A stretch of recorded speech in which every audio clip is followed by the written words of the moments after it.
Hello guys, I'm Cecily, and I'm now a single mother to a beautiful son.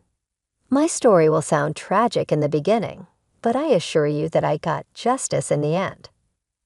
This story is about my husband Ethan, my mother-in-law Marie, and my grandfather-in-law Ace. All are fake names because they belong to a highly wealthy family who will be easily recognized.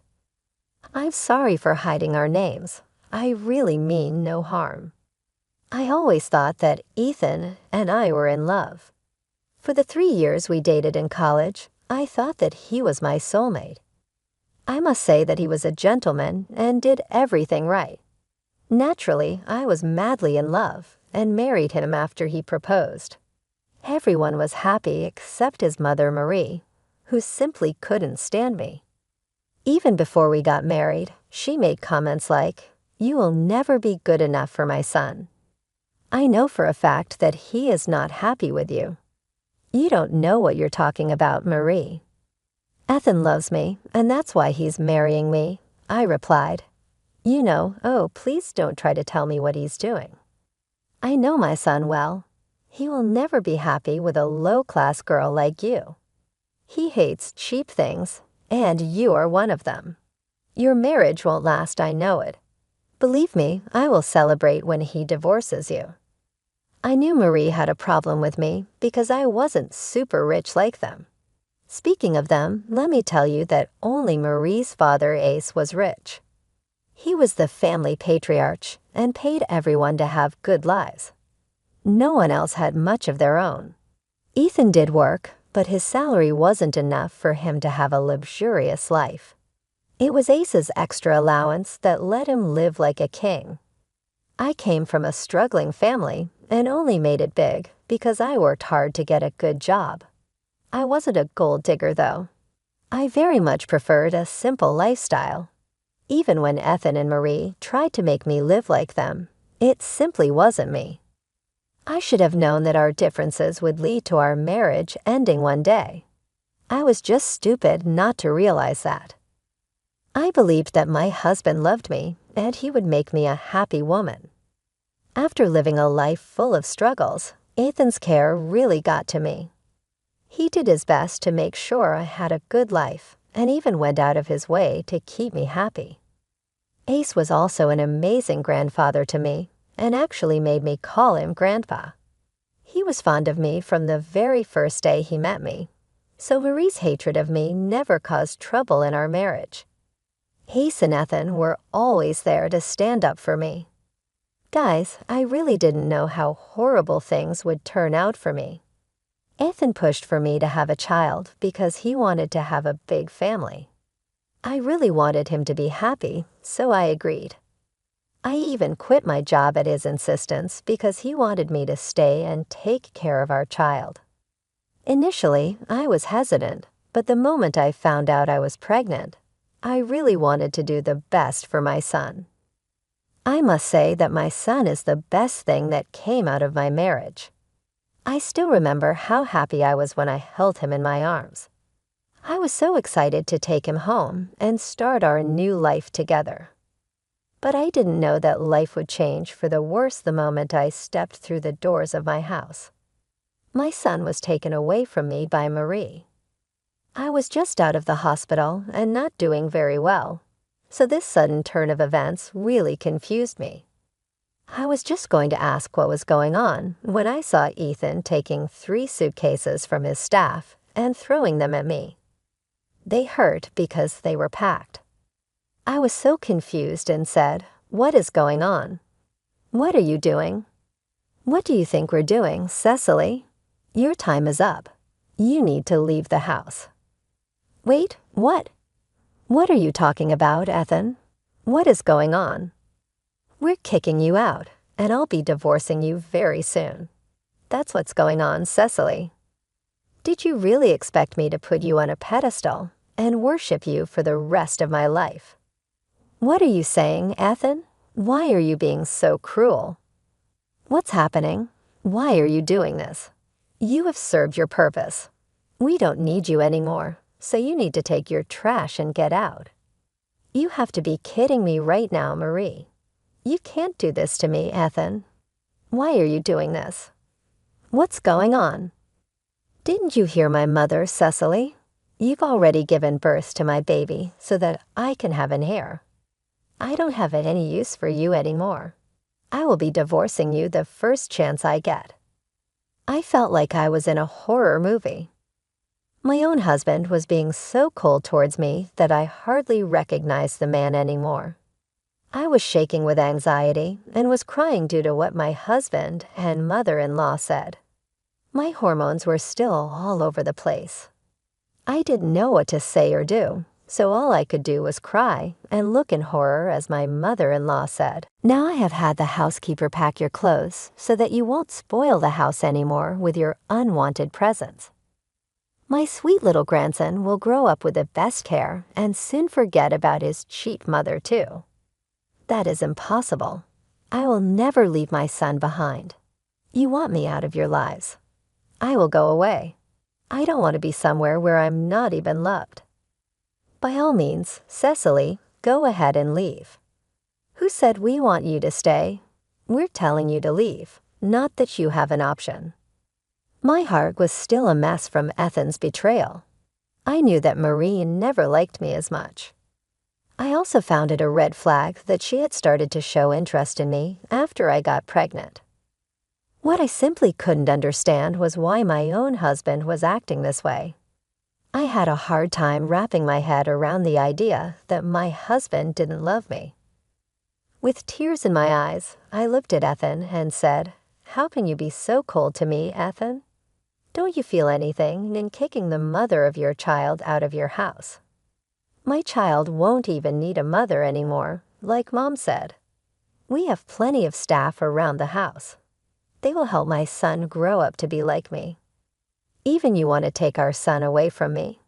Do you think our son will have a great life being away from his own mom? Our son needs his mom, Ethan."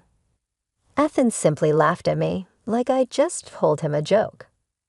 My heart was already breaking in my chest, and I stood there frozen. The man who I thought was the love of my life was slowly getting lost.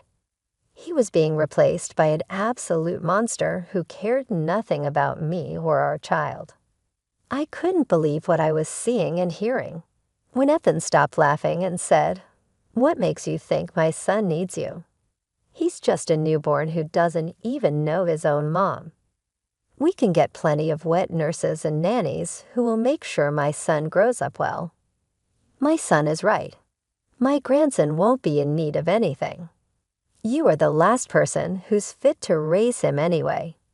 You are a low-class woman who doesn't even know how to dress yourself properly. If I leave my grandson in your care, he will turn out to be a loser. Oh God, yes, I almost forgot what an embarrassment you were to me all these years. I would rather die than have my son go through those humiliating experiences like me." Ethan said those words with great distaste. It was like my husband was regretting all the years he spent married to me. His words conveyed that annoyance as well. I was so shaken that I didn't know what to say anymore. But I knew that I had to hear those words and finally see Ethan for who he was, and I needed to know just how much of a horrible person he is. I said through tears, "What did I humiliate and embarrass you?" "But how? How do? Do you want to know how you embarrassed and humiliated me? Just look at you, Cecily. You belong to a low-class family and used to work a 9-to-5 job like some broke woman. You were not suited for an upper-class family like ours. Mom tried so hard to teach you our ways, but you didn't even want to learn anything. Wait, so you wanted me to become a rich snob. If I was such an embarrassment to you, why did you even fall in love with me?" "Who said I fell in love with you, Cecily? You were a beautiful lady, so I thought maybe I could groom you into a nice trophy wife. But I didn't realize that your cheap habits will never go away. In that case, why didn't you just leave, Ethan? I would have dumped you after having some fun. But then grandfather ended up liking you. I wanted us to get married and have kids. I knew that if I had walked away, Grandpa would have been angry. And that's why I married you. Now that you have given me a grandson like I wanted, I have no use for you anymore. So that's why Ethan had married me. He married me because his grandfather wanted me as his granddaughter-in-law. Ethan was scared that Ace would pull his allowance and inheritance if he dumped me for no reason. To get into Ace's good graces, he married me. Now I knew why Ethan was pushing me to have a child. All he wanted out of me was an heir so that Ace would leave him his fortune. I stupidly gave in, and now I am suffering the consequences. This was all a part of Ethan and Marie's twisted plans. Ethan never loved me and had only wanted to use me for fun. The man I married was not my soulmate. He was a predator. I felt disgusted just looking at him. So that's what this was all about. You just wanted your grandfather's fortune and did all this for that. You destroyed my life just to get on Ace's good side. Who cares about your life, Cecily? As far as we're concerned, you have no relationship with us anymore. I'm still the mother of your grandson and am married to your son, Marie. You can't end relationships in one day. We're already working on that, Cecily. You don't have to worry about it. Our best lawyers are working on your divorce and the termination of your rights to my grandson. I will never let that happen. Marie, I don't care if Ethan divorces me because all my love for him is already gone. I won't be with someone who doesn't love me. But if you think I will give up my child, you two are dead wrong. What can you do, Cecily? We'll get the best lawyers and trap you very nicely. Don't worry. I'll even offer you some good money to get lost. We will compensate you with what we think is reasonable. I suggest you just cooperate and do what we say. Otherwise, we will make your life a living disaster. Ian and Cecily were actually threatening me now. My emotions were now shifting from heartbreak and hurt to just raging anger. I looked at both of them who were looking back at me with smug expressions. Mary still had my newborn son in her arms, and I knew she wouldn't just give him back to me if I asked. I didn't want to fight her because I was weak, and she had more people on her side who would just drag me away before I could get my son. I didn't want to hurt my newborn in any way, so I refrained from trying to snatch him back. Instead, I calmly looked at them and said, "You two want me out of the house, right? Fine, I will leave. I will leave right now. But know this, I won't let you take my son away from me.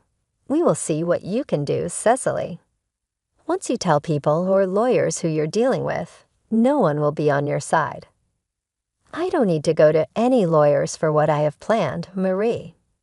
I promise you right now that you and Ethan will pay for what you have done to me today. This is not the end. Oh, please, keep your ridiculous dialogues for someone else, Cecily. You can't touch a hair on our head. We will crush you any time we like. Also, there's no use going to Grandpa about this. Blood is thicker than water, and he will side with his family over anyone else. He always has." I didn't even bother to grace them with a reply. They simply didn't deserve one from me. I wasn't going to stand there and waste my time while Marie and Ethan made fun of me and threatened me. I don't threaten people, and it just wasn't in me to shout and yell at them. I was mentally and physically exhausted and worried about my child. I needed to preserve my energy to get back at them later. So I quietly collected my bags and left the house. Mary and Ethan actually followed me to make sure I had left for real. They didn't need to worry because I had no interest in staying around for their insults. My skin was already crawling with what they said, so I simply called an Uber and left. From the window, I could see Ethan and Marie hugging each other and giggling like it was the best day of their lives. They really did get what they wanted. They had an heir and also got rid of me like they had planned. However, what they didn't know was that I wasn't going to leave so easily. I wasn't giving up my son, and I definitely did want to teach them a lesson. They weren't wrong about some things, though. Ethan came from a wealthy family, which meant he had a lot of great lawyers. They will mess with my life and somehow might be able to take away my child. Meanwhile, I don't even work anymore and don't have much money at my disposal, so my chances of getting a good lawyer and winning against them are slim to none. I knew that I needed someone's help if I wanted to come out on top, and Ace was my only option.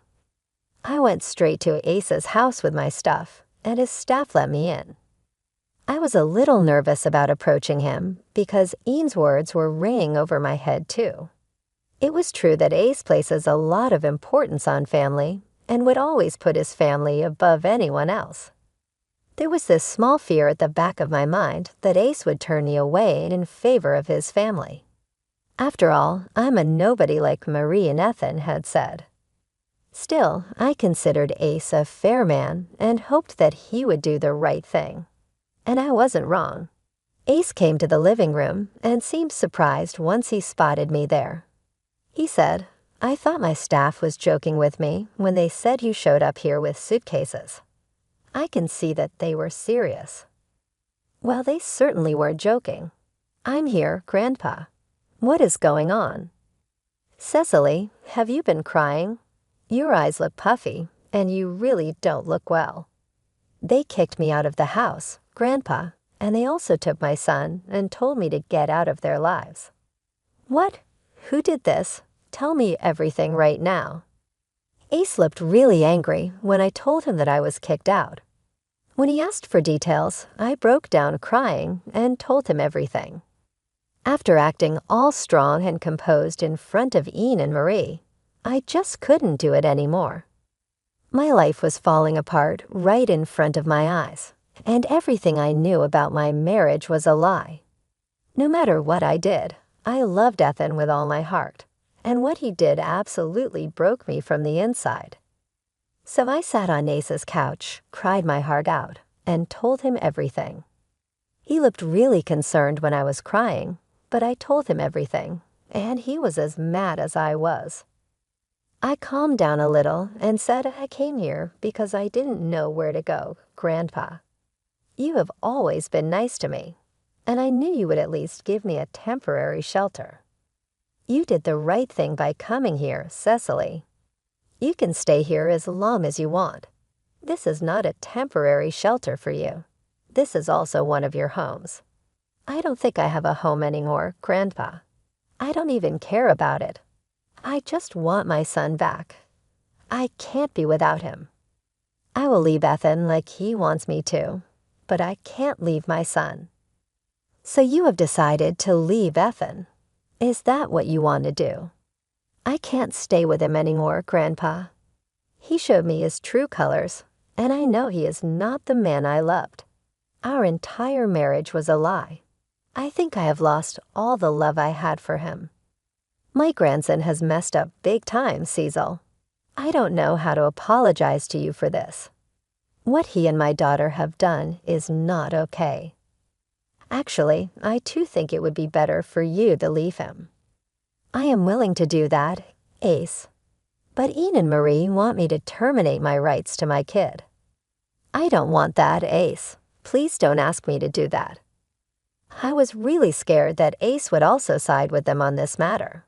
He didn't push me to stay with Pan, which I was grateful for. But that wouldn't mean that he would allow me to take his great-grandson and move away. I don't think he would have liked that at all. So there was a possibility he would take their side in this matter.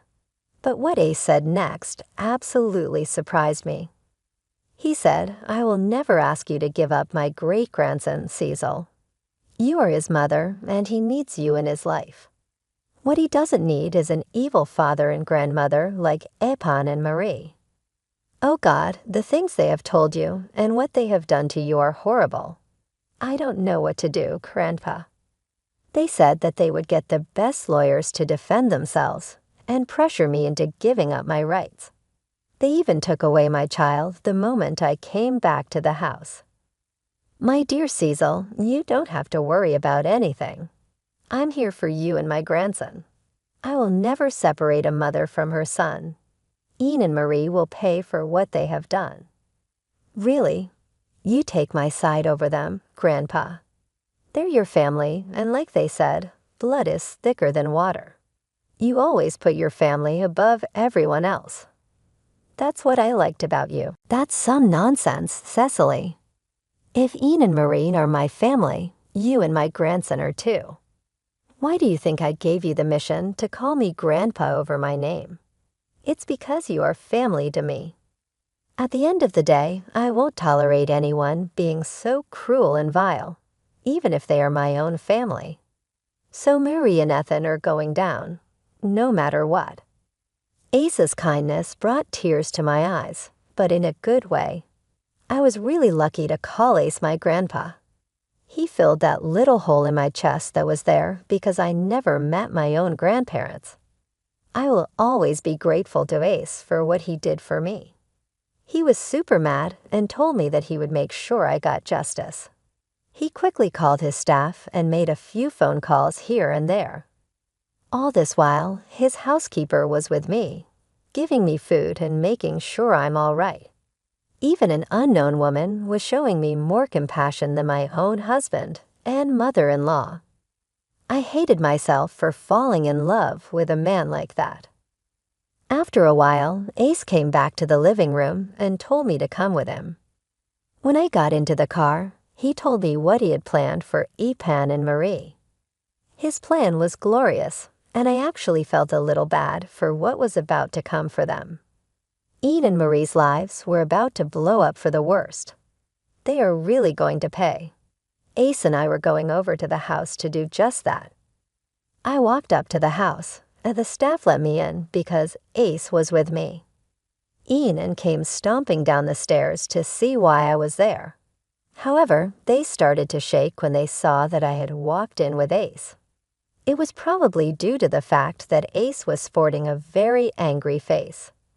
That was enough to scare the life out of someone. Ethan and Marie nervously came down the stairs, but now with a fake pleasant expression on their faces.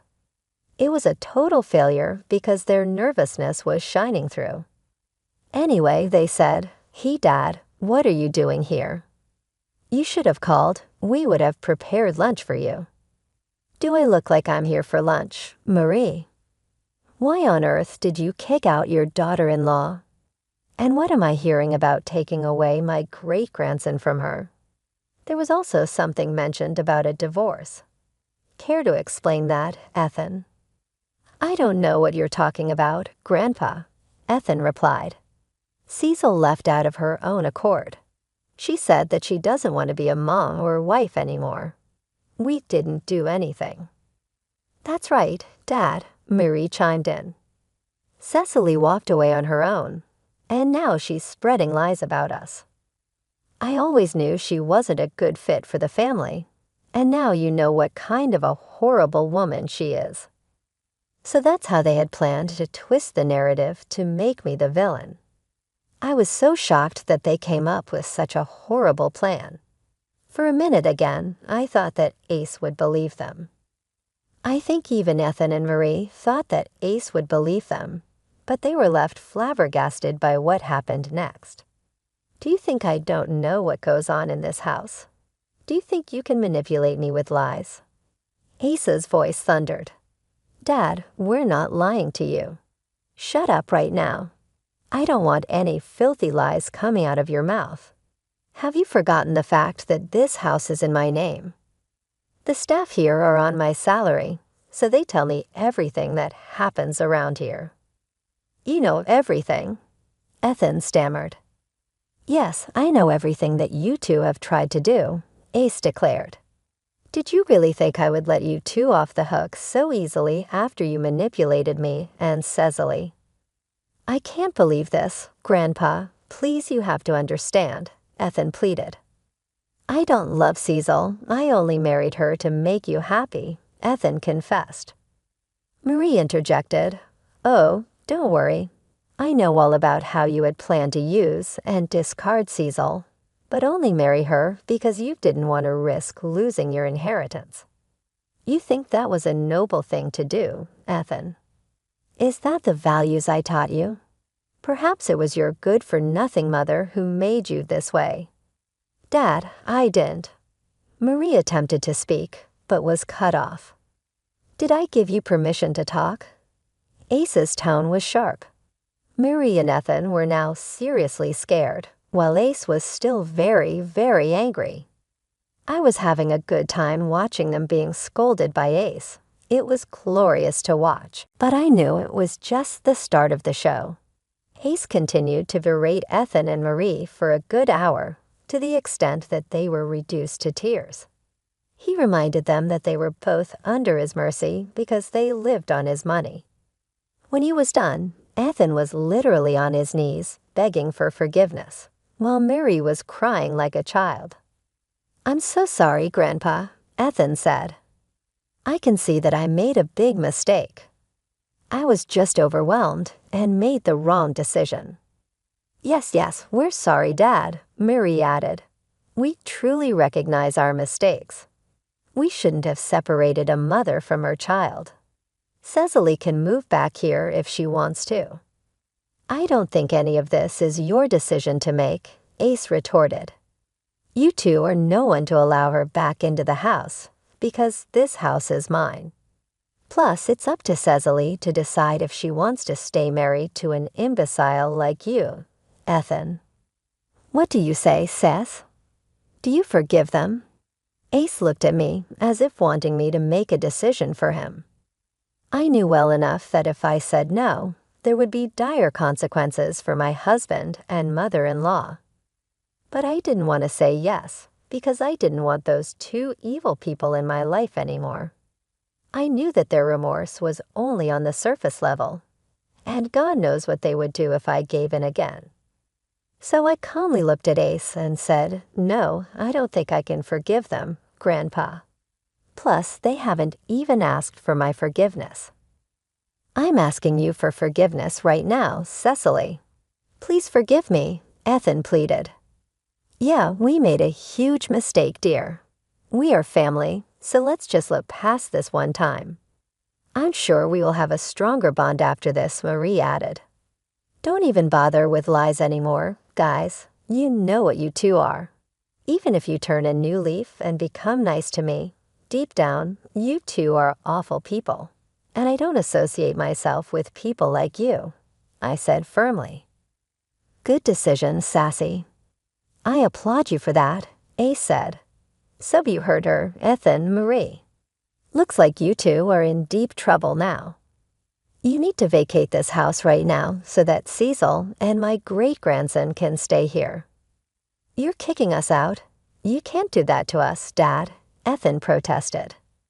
"My staff has already started to pack your bags on my order. I will have you two thrown out, just like you tried to throw out Cecily. Oh, one other thing, you can kiss your allowances goodbye. I won't be wasting any more money on imbeciles like you," Ace declared. Ethan and Marie absolutely cracked up when Ace made his decision. They begged and pleaded with him for mercy, and even begged me for forgiveness. They knew then that only I had the power to sway Grandpa Ace from his decision. Ace was in a horrible mood and kept berating them, no matter how much they begged for forgiveness. Ultimately, the house staff came down with their stuff, which Ace threw at them and told them to get out. Seeing Ace so angry, they quickly left before he could publicly make a scene by having his staff escort them out. I don't know where Ethan and Marie went after this. What I do know is that they kept blowing up my phone with apologies and sometimes nasty messages. They desperately wanted to come home and make things better with Ace, but he was definitely not having it. They kept crying, pleading, among other things. They even tried to recruit family members who strictly denied them help because of Ace. So they were left to fend for themselves. Eventually, Ethan and I divorced, and he lost custody of our son. I was happy because I didn't want his evil dad to raise him. Anyway, I was already living in the house I used to live in because Ace didn't want his great-grandson and me to be away from comfort. He actually ended up signing over the house to me. He's leaving most of his assets to my son in a trust so that he can access that when he's older. As for me, Ethan is stuck paying child support and alimony since he has a job. It's not much for me because Ace also gives me an allowance, but it is a lot for Ethan, who now has to support his mother and live on a small income.